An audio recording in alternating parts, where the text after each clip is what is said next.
So we're finally moving into a new unit of study. The first unit of study was rather broad. We had to give a summary, if you will, of all of organic chemistry and then focus on one particular functional group, and that was the alkanes.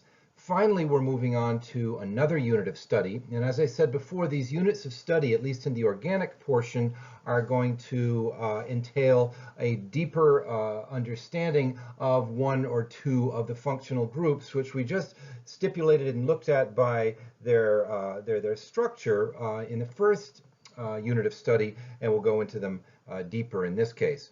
So Unit 2 is we're looking at what are called the unsaturated hydrocarbons, unsaturated, and we talked about what that meant a little bit, and we'll review that before. But specifically, as far as functional groups go, we're talking about alkenes, alkynes, and aromatics. Now, if you remember, there were 4 hydrocarbon functional groups, one of which, the alkanes, we looked at in the last unit of study. So let's take a look at the general structure first of alkenes and alkynes, and then we'll get into aromatics towards the end of the unit.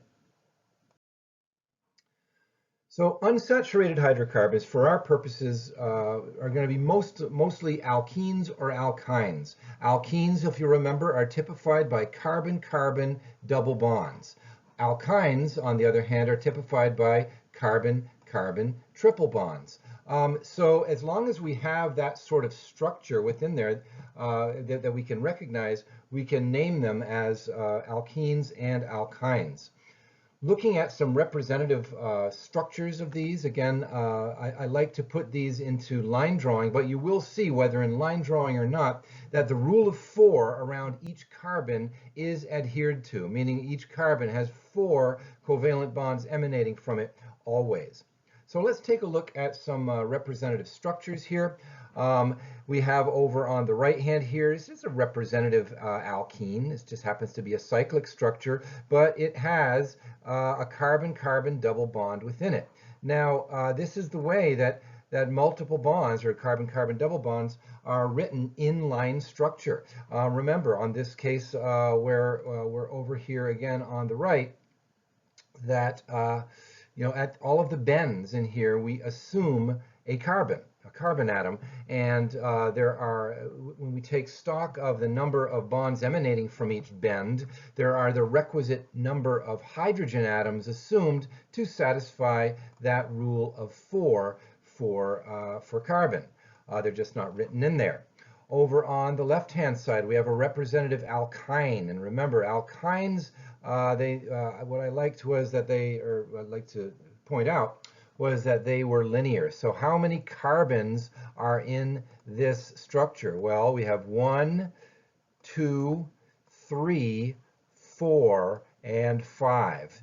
Typically, I go with the ends and the bends, but some of these alkynes are linear, as we're going to be seeing, so that we can't really see them as bends. So this is a departure, a rare departure from ends and the bends, and as the way to count carbons. When we encounter an alkyne, since it's linear by nature, we have to count those carbons in a linear form. So moving forward, let's take a look at some other salient features of our unsaturated hydrocarbons.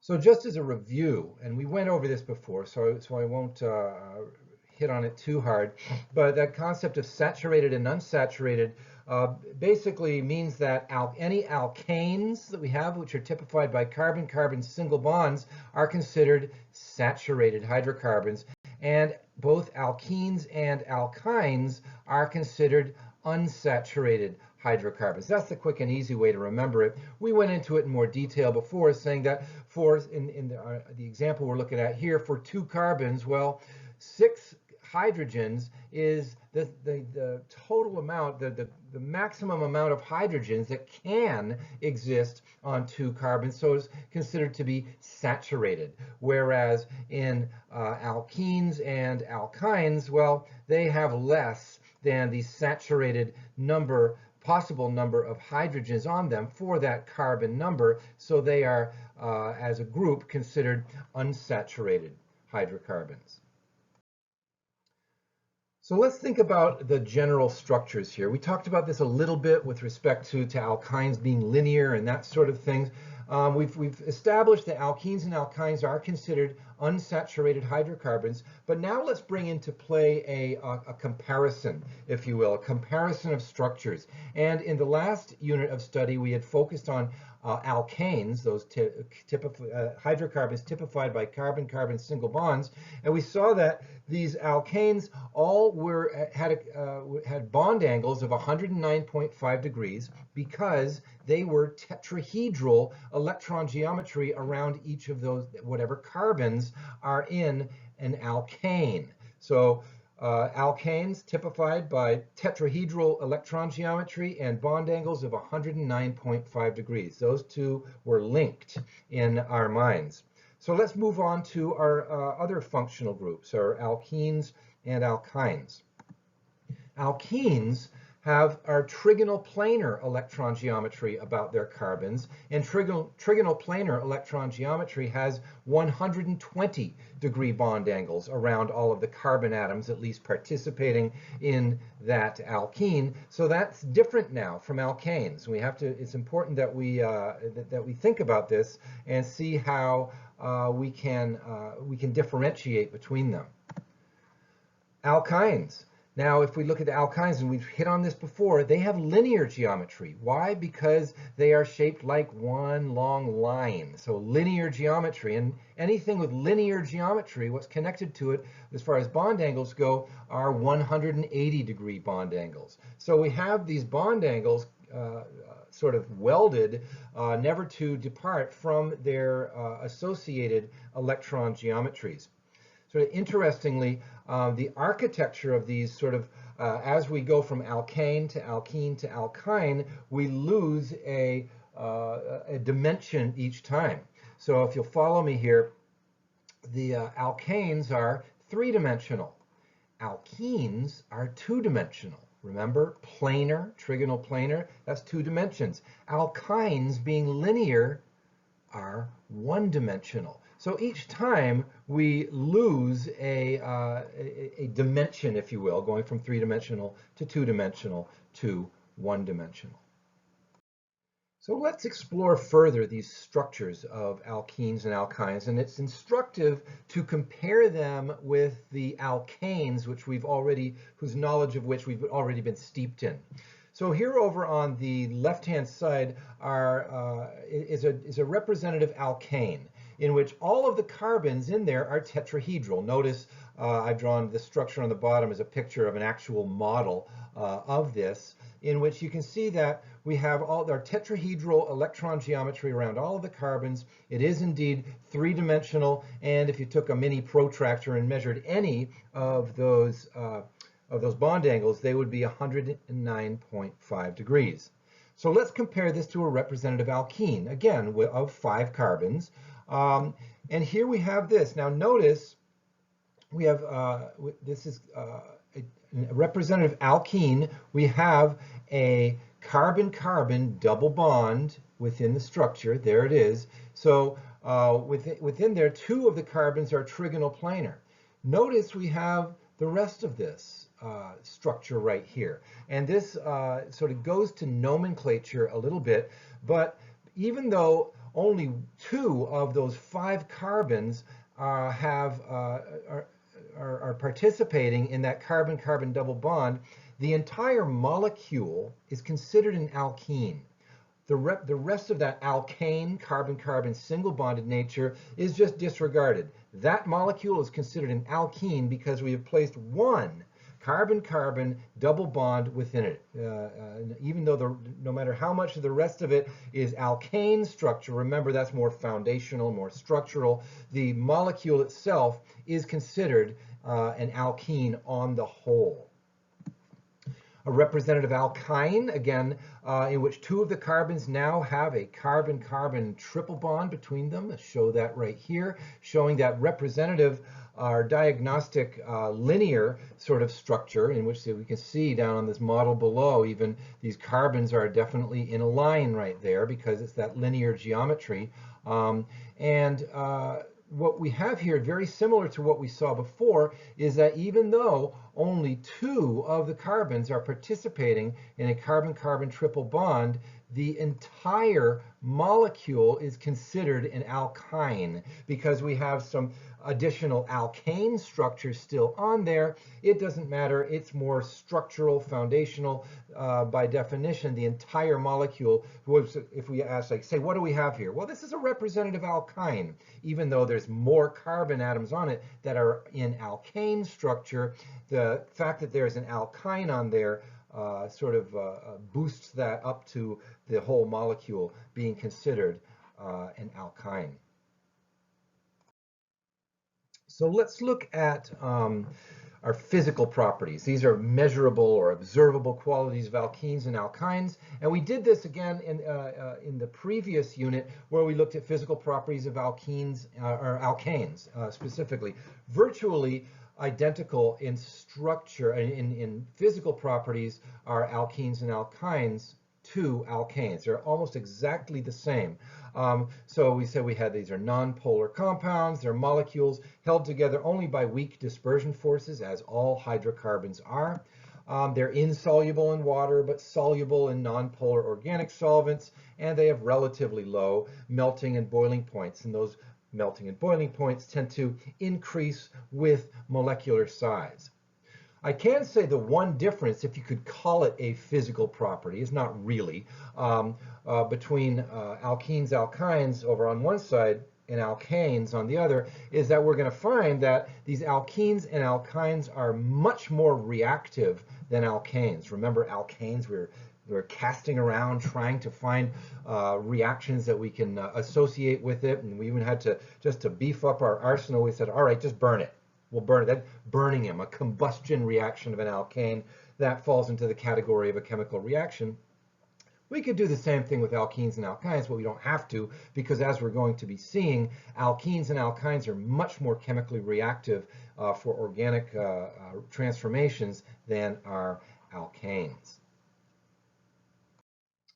So as we go through these different units of study, looking at different levels of study for a few different functional groups at a time, we're going to notice, or you will notice, a certain cadence to it.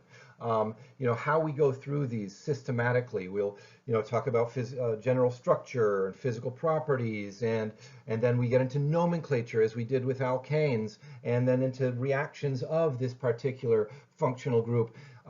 We're going to see this over and over, and here now with alkenes and alkynes, we're entering into a nomenclature system. It is going to be, just like we did for alkanes, that IUPAC, rule-based nomenclature system. You're going to find that you've already done a lot of the heavy lifting, learning the ins and outs of IUPAC nomenclature with alkanes. Where you can benefit from that now is we're going to be using a lot of the exact same tenets and ideas of IUPAC nomenclature when naming alkenes and alkynes, or aldehydes, or ketones, or whatever. You will have done a lot of the heavy lifting already. So this IUPAC nomenclature system, let's get into it and start thinking of it in terms of these of alkenes and alkynes specifically. So, and we did this on a previous slide by comparing structures of alkenes and alkynes with the structures of something we've already studied, alkanes. We're going to do the same thing with nomenclature. We're going to be introduced to the nomenclature of alkenes and alkynes by comparing it to the nomenclature of alkanes. And we'll start on some very simple systems, 2 and 3 carbon hydrocarbons. If you remember back in for our alkanes being typified by carbon-carbon single bonds throughout. Here are 2 representative, very small, of our parent structures we talked about. A 2-carbon alkane was F-ane, because 2 was F, and ane suffix because it's an alkane. And prop-ane was our 3-carbon piece. So 3-carbon alkane, prop is 3, always 3. Again, the suffix ane to show it's an alkane. So let's look at our 2-carbon hydrocarbon. What if that 2-carbon alkane became a 2-carbon alkene? Well, then ethane would become ethene. Now it's eth always because it has 2 carbons, ene because it's now an alkene. So remember, it's considered an alkene when any one of those or any 2 rather of those carbons have a double bond between them. In this case, there's only 2 carbons, so it is considered an alkene. So it is ethene. Let's look at the 2-carbon alkyne analog. If we had a 2-carbon triple bonded species, still eth, but ethine. Ethane, ethene, ethine. So they're very, very similar. So it's important you keep those together in your mind, or rather separate in your mind. If you're going to, am I naming an alkyne or am I naming an alkane? Which is it? Because those suffixes are important. Looking further into the 3-carbon analog, if one of those carbon-carbon single bonds in propane were converted to a carbon-carbon double bond, well, then it would still be prop, because it's 3 carbons, but propene. And if one of those, or 2 of those carbons had a triple bond in them, it would be propyne. Why? Well, prop, because 3 carbons, suffix ine, because that means it is a carbon-carbon triple bond. Notice only between 1 or 2 of those 3 carbons. The other part is alkane, but it doesn't matter. Remember, as we said in the last slide, that entire structure is, if it has 1 triple bond in it, is considered an alkyne. Thus, it would be propyne. If it has that entire structure just has 1 carbon-carbon double bond in it, it is considered an alkene.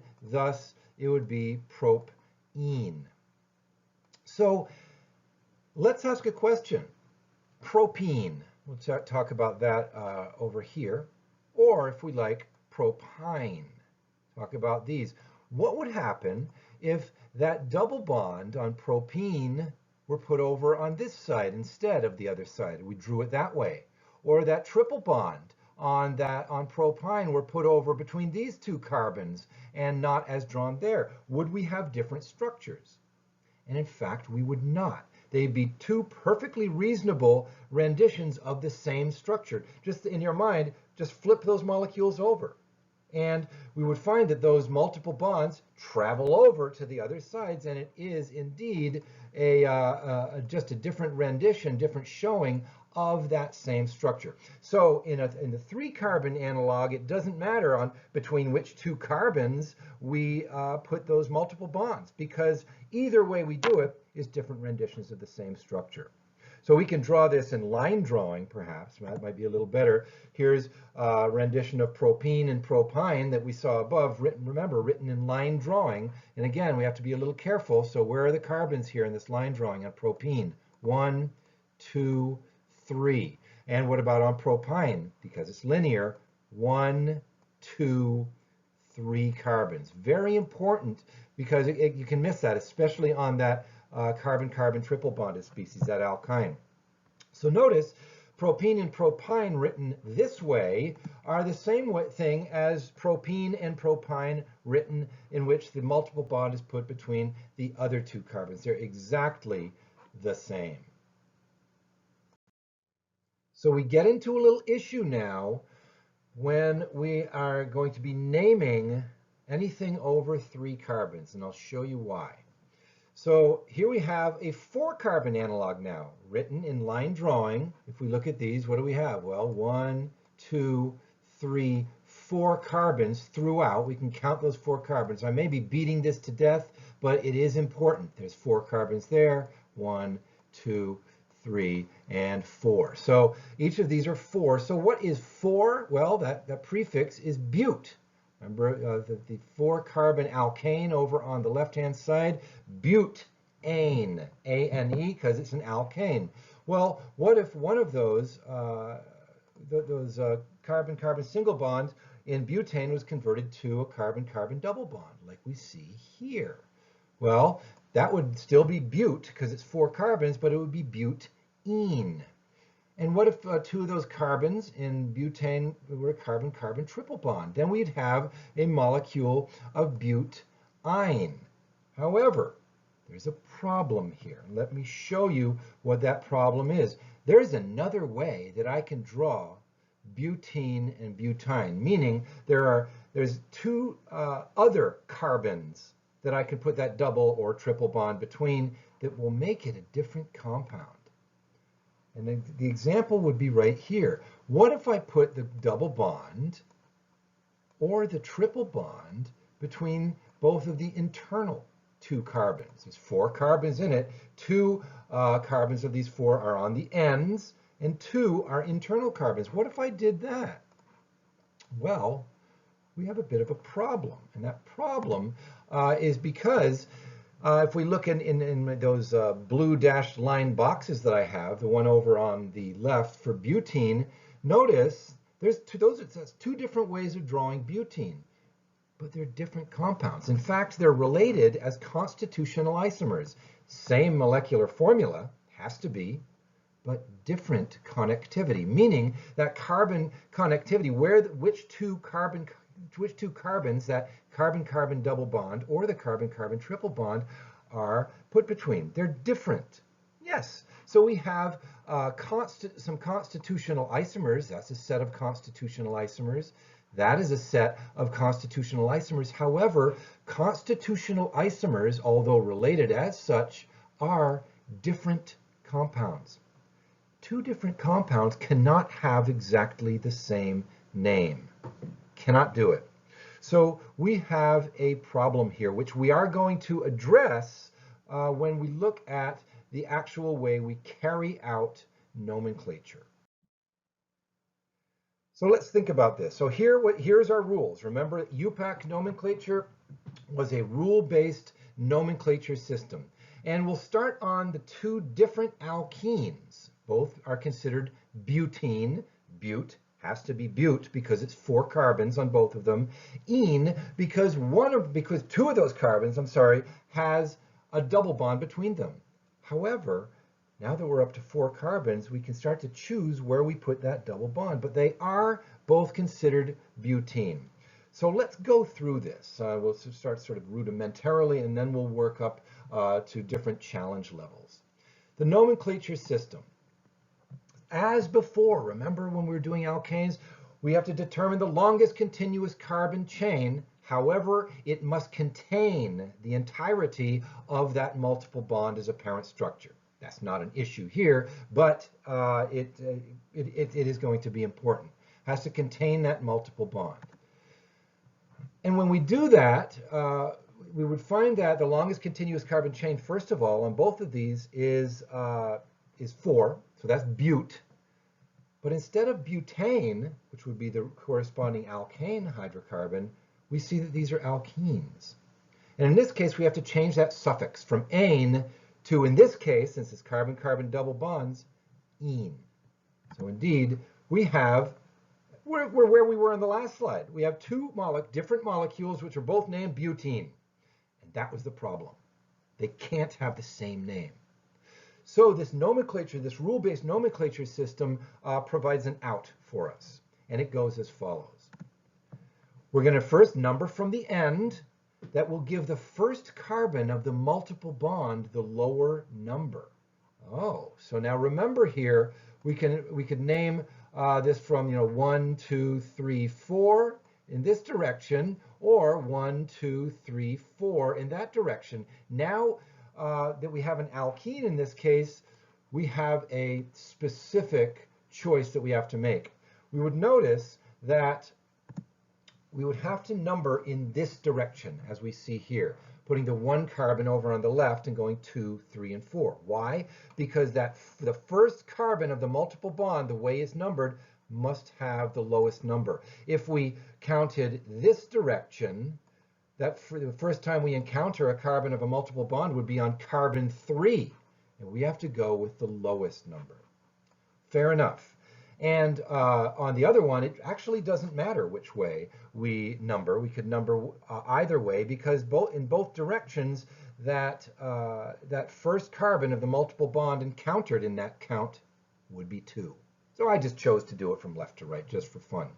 So here's the rub. How do we change these names? They're both butene, but we have to differentiate them. Well, we prefix the parent name, which is butene on both of these, with the number of the first multiple bond carbon. On the one above, we encounter that first multiple bond carbon at the 1 carbon. So it is 1-butene.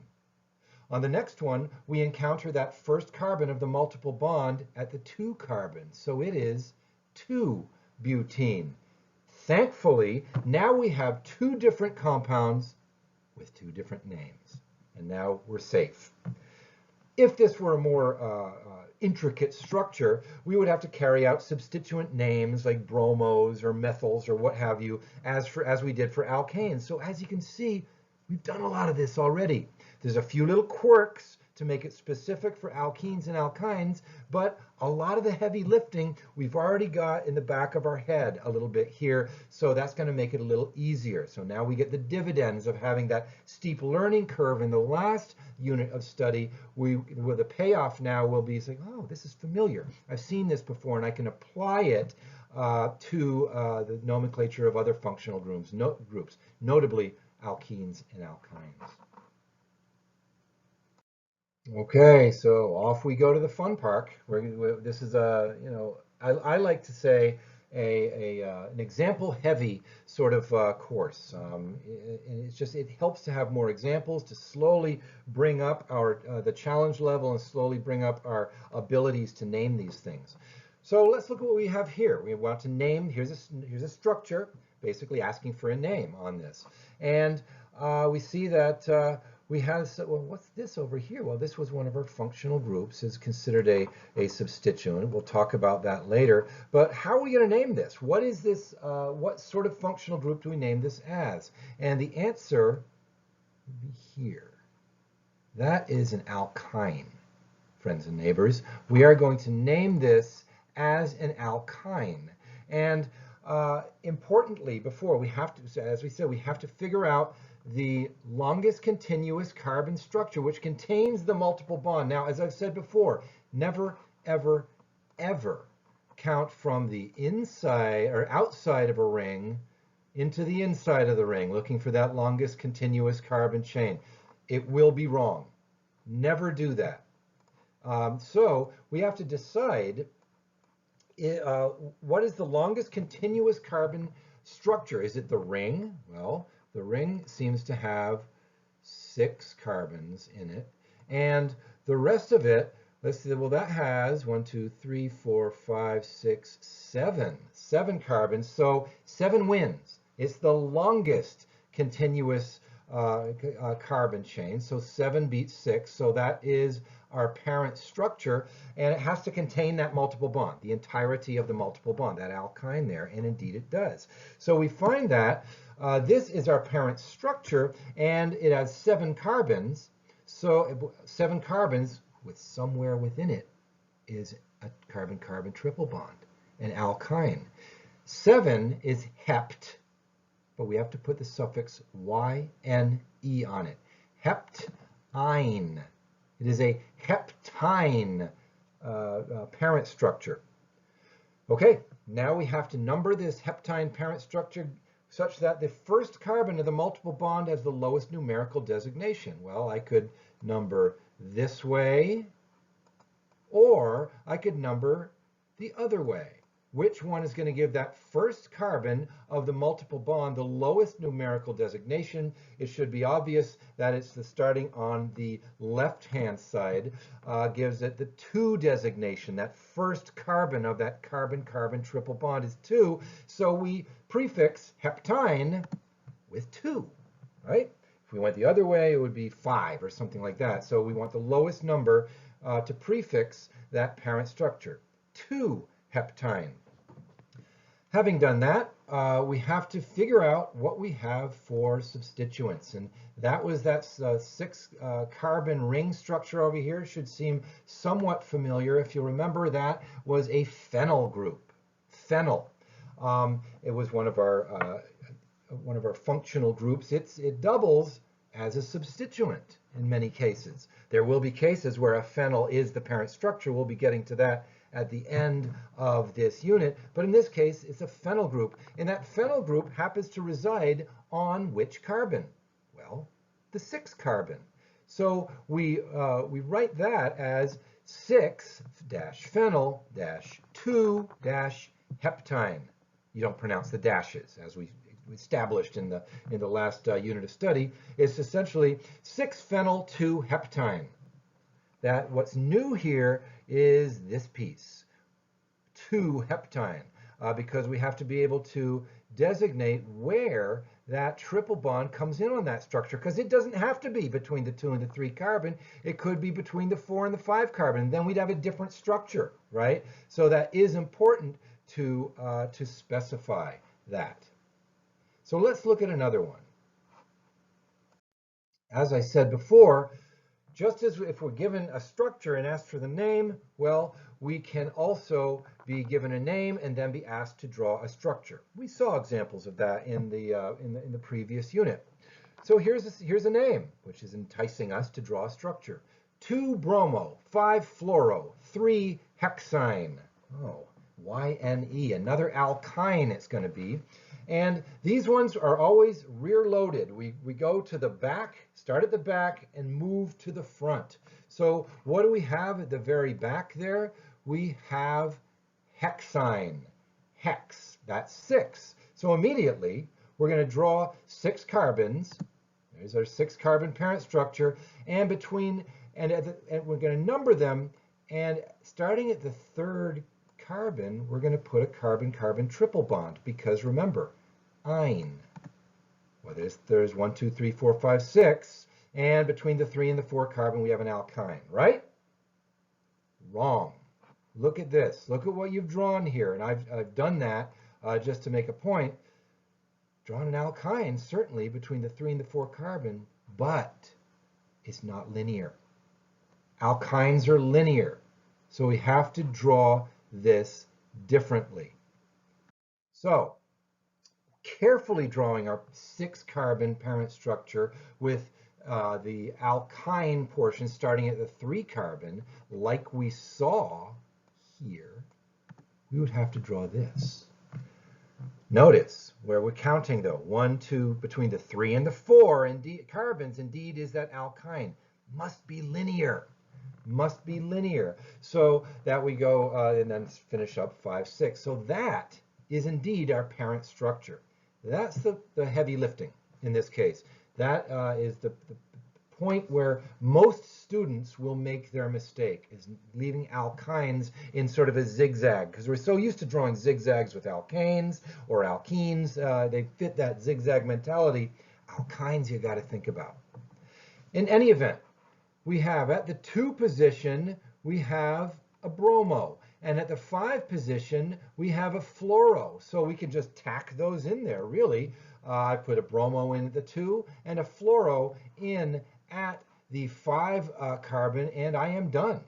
As I've said before, going from name to structure, as long as you're careful on things like that linearity of the alkyne, is more like putting a recipe together. It's much easier, much more straightforward, because it's just telling you what to do, rather than you got to think, I was like, oh, what end am I going to draw that numbering from? It doesn't matter, because it's already expressed there in the name.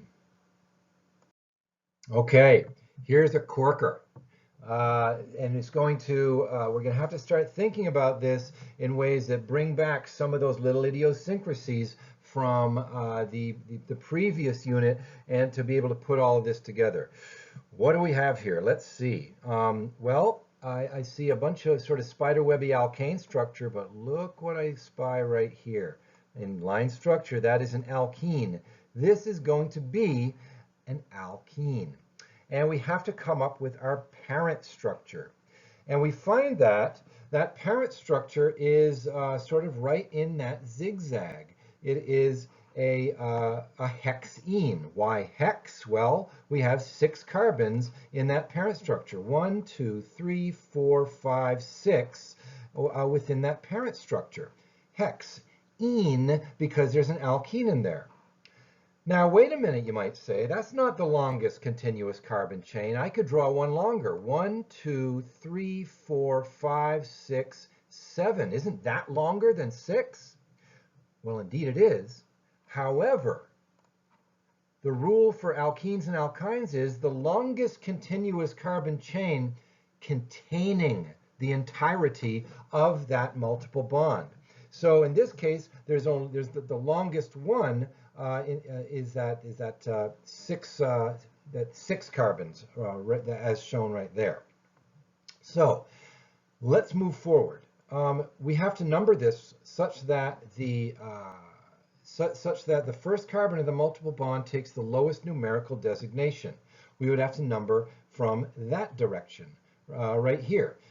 In this case, it gives us the 2 is the first encounter of our of the multiple bond at the 2 carbon. So down on the bottom, we're going to slowly build this up from the rear here.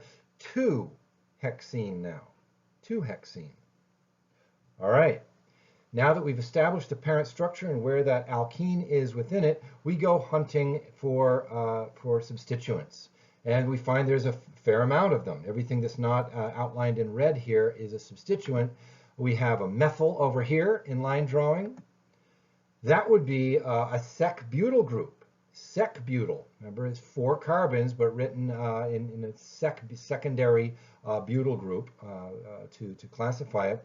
And we have a couple of bromos, 2 bromos. So that's going to come up as dibromo. And we have to gather these. Gather them and put them into a way of alphabetical order. Now, initially, you might think, well, as we said before, that D in dibromo comes before M in methyl, comes before S in sec-butyl. However, if you remember, there was a problem with that because the di in dibromo is considered a modifier. The sec in sec-butyl is considered a modifier. So we don't go alphabetically from them. We go from, for the dibromo, we go with the B in bromo. In sec-butyl, we go with the B in butyl, not the S in sec. And methyl is a methyl is a methyl. We go with the M in methyl. So which one? So the first 2 start with B. Well, which one is it? Well, we then if they both start with B, bromo and butyl, we have to move to the second letter. In this case, Br, the R in bromo comes before the U in butyl. So it's the bromo in dibromo is first. That was a lot of work, but nonetheless, we've established which one comes first, dibromo. And those 2 bromos are on the 4 carbon and the 5 carbon. So we start ourselves out 4, 5 dibromo. Then we see that sec-butyl group is attached to the 3 carbon, 3 sec-butyl, and then lastly methyl is attached to the 2 carbon, 2 methyl, 2 hexene. That's a heck of a long name, and you may ask yourself, how could I possibly pull this out of my rear end? Am I some kind of expert or something? Well, you're getting there. You're actually getting there. Look at how long this is. It takes up almost an entire slide, but if you do this methodically and carefully, you're able to break this up into manageable chunks and put it back together correctly. So just as we saw for alkanes, the same can be said for alkenes. We have another type of parent structure that sometimes presents itself, and that would be the cyclic structure. So, so this would be with respect to, whereas the carbon-carbon single bonded species were known as cycloalkanes, now we have cycloalkenes, which can be put forth as parent structures. So they're named exactly like their cycloalkane analogs, but placing the suffix ene at the end rather than ane. So our structure over here on the left would be, if it were an alkane, it would be cyclohexane, but it's not. It's cyclohexene. and beyond. So cyclohexene we have here, cyclopentene next to it, and cyclobutene next to that. Now, notice for a moment, if you will, does it matter where I put the double bond? Notice here on cyclohexene, I have it over right here. Well, what if I put it between these two carbons right here? Would it matter? Not at all. It's all I'd be doing is taking that cyclohexene and turning it, and it would just be another way of representing the exact same compound. The same with cyclopentene. Does it matter if that double bond is here or say here? No, it most certainly does not. And the same with any cycloalkene, which has one double bond. You can put them between any two carbons and it doesn't matter. They're all equal representations of that same compound. Now there is a little difference between how we would approach these, and it boils down to, do I need to know which carbon starts that cycloalkene? No, you don't, because that alkene can be on any of those two carbons. So look at a comparison here between a 6-carbon alkene and a 6-carbon cycloalkene. They both have 6 carbons here. So the first one, notice it is called 1-hexene. Why 1? Well, because that carbon-carbon double bond starts at that 1 carbon and goes to the 2 carbon. And we have to put that 1 there because I could draw another 6-carbon chain and put the carbon-carbon double bond between, say, these 2 carbons or these 2 carbons. That would be a different compound. That would be a different compound. It would be reflected in the name. So this structure over on the left is 1-hexene. But look at the structure over on the right-hand side. That is not 1-cyclohexene. It's just cyclohexene. Why? Because notice in this case, that carbon-carbon double bond can be put between any of the two carbons within it, because a cycle has no beginning and has no end, so therefore you don't have to treat it like we treated the linear structure over on the left. Some important considerations for cycloalkenes, and for the first being, is there such a thing as a cycloalkyne with a carbon-carbon triple bond? Although they are known to exist with much larger cycles, 8, 9, 10, 11, 12 carbons, we won't be considering them because we work with much smaller cycles. So any cycloalkanes that we're working with, if they became cycloalkynes, they would be typically too strained to exist. So let's think about the 6-carbon cycle, like we saw with cyclohexene in the previous slide. What if we put a carbon-carbon triple bond between 2 of the carbons? Remember now, alkynes are linear. They are linear. So notice in this case, this would be far too strained to exist. 1, 2, 3, 4, 5, 6 carbons I've drawn there just to show you that there are 6 carbons. However, notice that 4 of those 6 carbons must arrange themselves in a line. They must be linear. There's no way this can be worked out geometrically, but while keeping the length of carbon-carbon single bonds the same. If you tried to make a model of this, for instance, you'd snap your model set. There's no way this can happen, and that would be shown on the level of the macro scale level of the model. You'd snap your model, but that mirrors so what we see on the micro scale, on the nanoscale, something like these actual compounds. Again, if we're up to 10, 11, 12 carbons in the cycle, it makes it more floppy. And then in those cases, well, alkynes can exist in a cyclic form, but we're not going to be going up that high. Staying within the realm of what we're looking at. Suffice to say, I'm never going to have you name a cycloalkyne, just because although they can exist, the sizes of those things and their complexity are more than we want to tackle here. Let's look at another way of looking at alkenes, however. and this is going to mirror something that as we get into a further component in our units of study.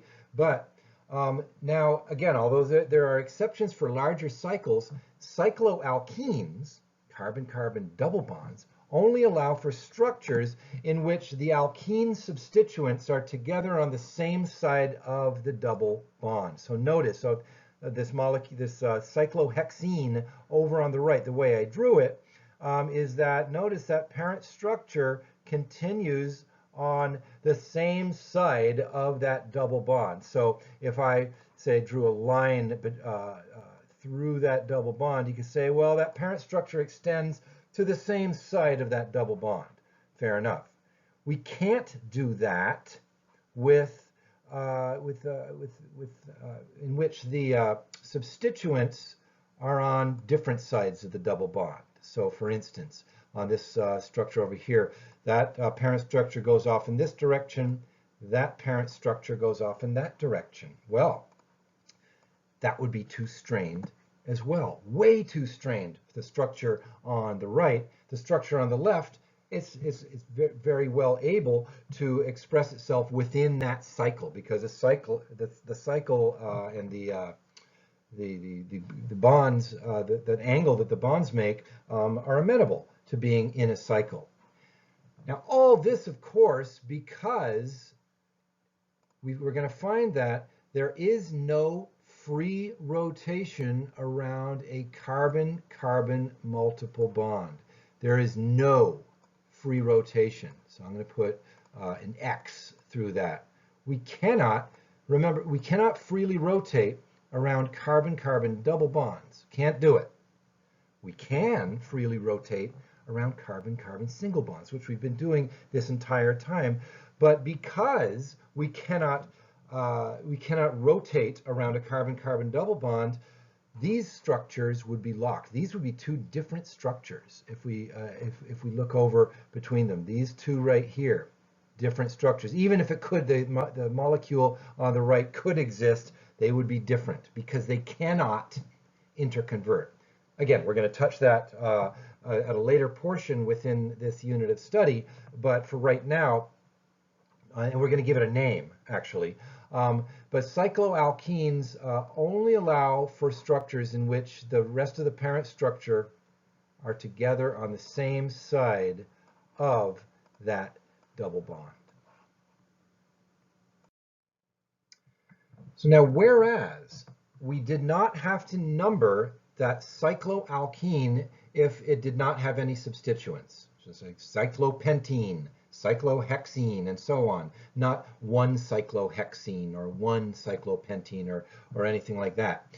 But if we have a cycloalkene with any substituents on it, any of them, we must number the ring if there are substituents present on it. And the reason for that is we have to establish the relative sort of disposition or area that that substituent is on compared to where that alkene exists within the cycle, and we have to do that.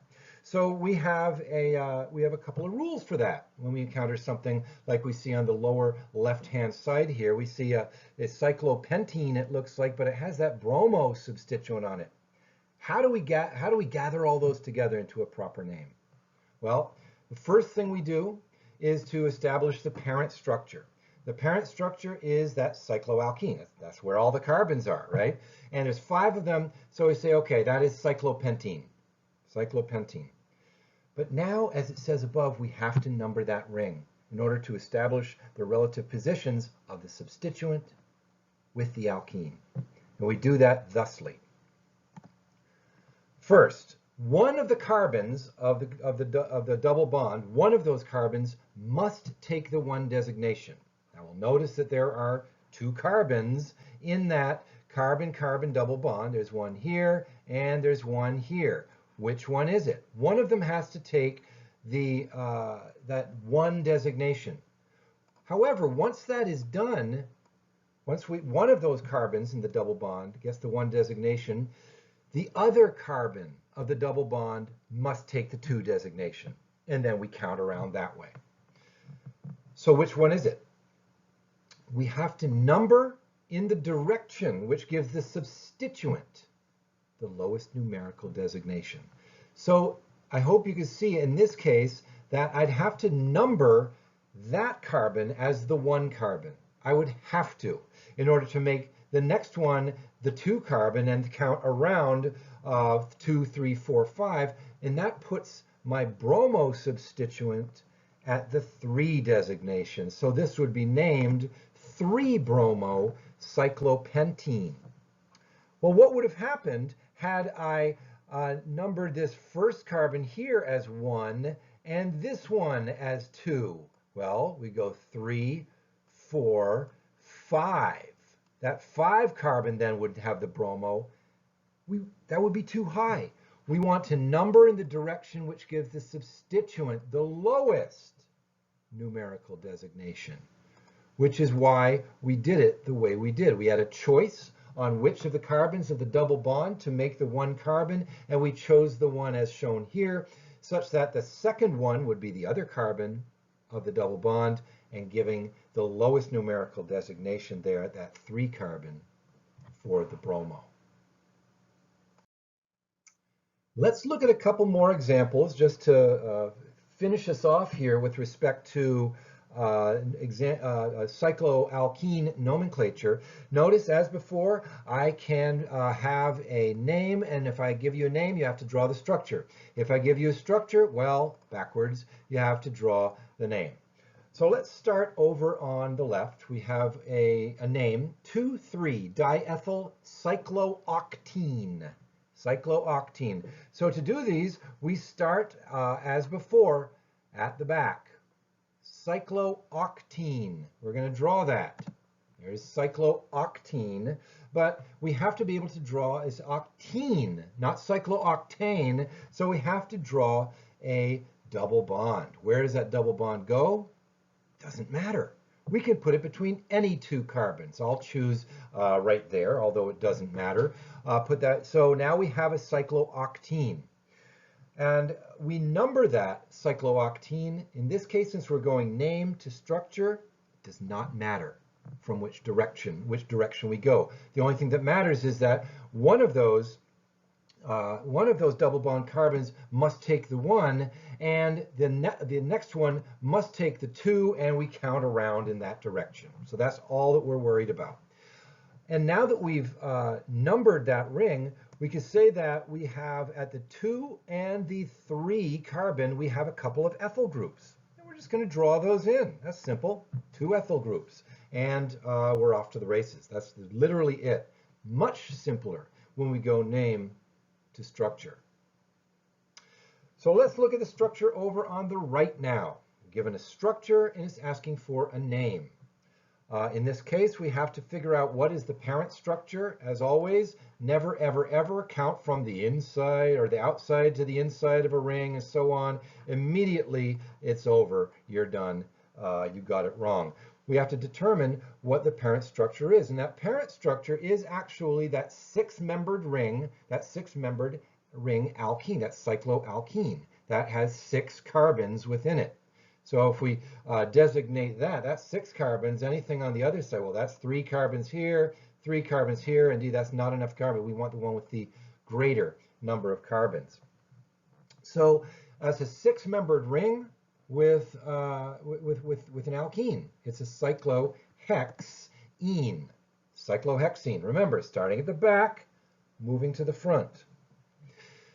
So since we have a structure and we're looking to a name, we have to number this ring. And there we have 2 possible directions from doing that. We have to do the direction which gives the substituent or the substituents the lowest numerical designation. We would find that if I gave the 1 designation to this carbon and counted around by giving the 2 designation to the next carbon in the double bond and so on, that would give the lowest numerical designation. We'd have these substituents there at the 3 and the 5 carbon, as we can see here. If we had numbered the other direction, we would give the substituents at the 4 and the 6 carbon. That's not the lowest numerical designation. So we would go with the way we did that. So we have two substituents at the 3 and the 5 position. Well, what are those substituents? We would see that those are a pair of isopropyl groups, diisopropyl. It's very strange when you see two I's together in a word, but yes, diisopropyl. We're going to put this, we're going to finish off this name now. So we have two isopropyl groups, diisopropyl at the 3 and the 5 carbon, 3,5-diisopropyl cyclohexene. Full stop.